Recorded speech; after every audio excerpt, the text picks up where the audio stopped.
Hey guys, I'm Nisa Homey. Today I'm sharing a protein and fiber rich Besan Roti recipe for weight loss. This gluten-free, quick and easy roti is perfect for those with health issues like thyroid, PCOS and diabetes. The high fiber and protein will help to keep you feel fuller for a longer time and thus helps in weight loss and weight management. This roti is made with 100% besan flour, also known as chickpea flour. That is, no wheat flour or rice flour is added to make this gluten-free besan roti. So without wasting much time, let's get started with the recipe. To make besan roti or chickpea flatbread, into a saucepan or a saucepot, add in half cup water. Turn on the flame and allow the water to come to a boil. Once the water starts to boil, add in pink Himalayan salt as needed. And once the water comes to a rolling boil, reduce the flame to the lowest and add in 1 cup of chickpea flour, also known as besan.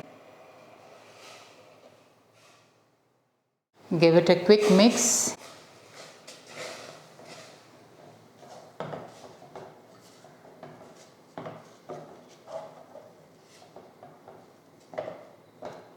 And now turn off the flame.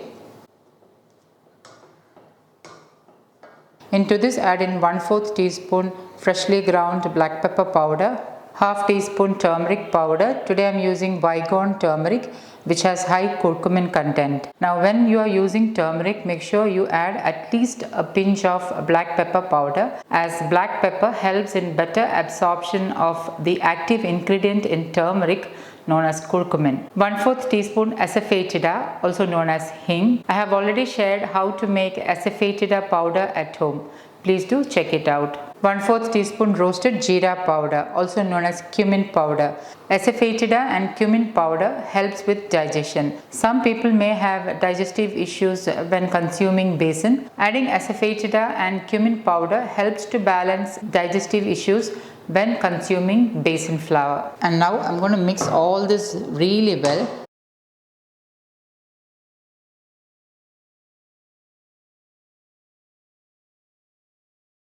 Cover and let it sit for about 5 to 10 minutes or until it has cooled down slightly. Once slightly cooled, open the lid, transfer the besan into the work surface, and with wet hands knead this into a soft dough.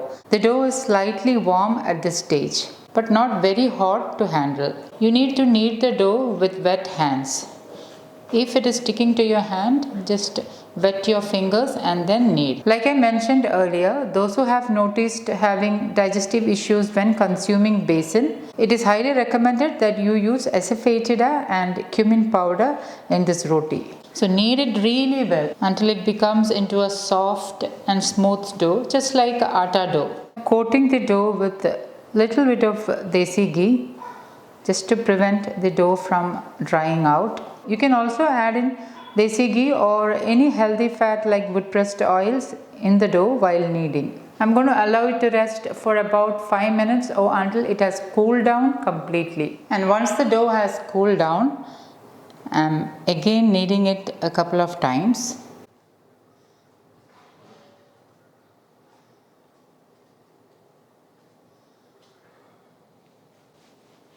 And then divide the dough into equal portions.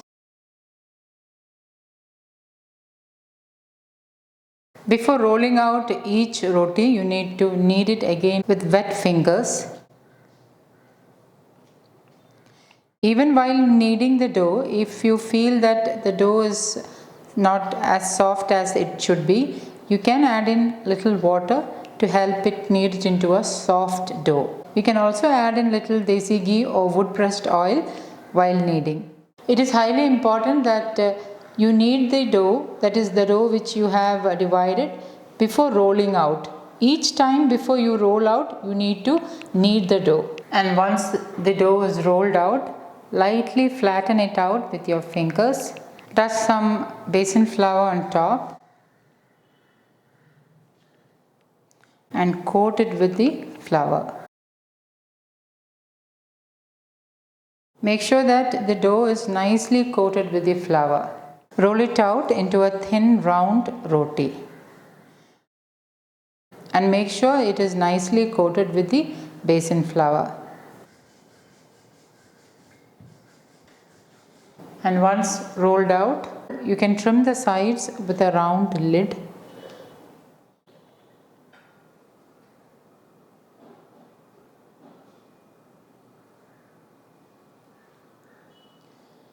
And my besan roti is nicely rolled out. You can see how thin this roti is. It's perfectly rolled out.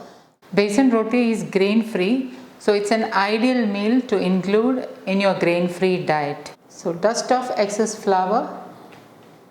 Heat a cast iron tawa. Place the roti onto the cast iron tawa. Reduce the flame to the lowest. And once you see small bubbles coming on top, carefully flip it over. And allow that side to get cooked. And then carefully flip it over again. Drizzle little desi ghee on top. If you are a vegan, you can use wood pressed groundnut oil or wood pressed coconut oil. Flip it over. Desi ghee will help in the assimilation of fat soluble vitamins. So try to include a good source of healthy fat when you are making this roti. Flip it over again.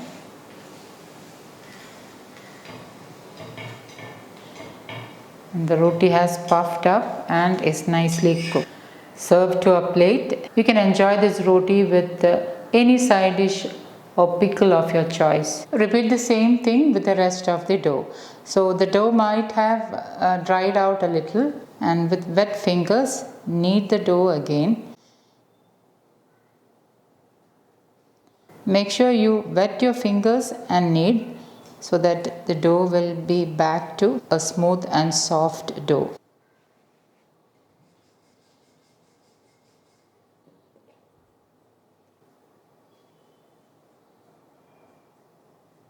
I personally don't prefer to cook the roti over the gas flame. I prefer to cook the roti on the tawa itself. You can see how thin the roti is. And even once it has cooled down, it is staying soft. So guys, do try this recipe and let me know how it turned out. Thank you for watching, and until next time, take care. Bye bye.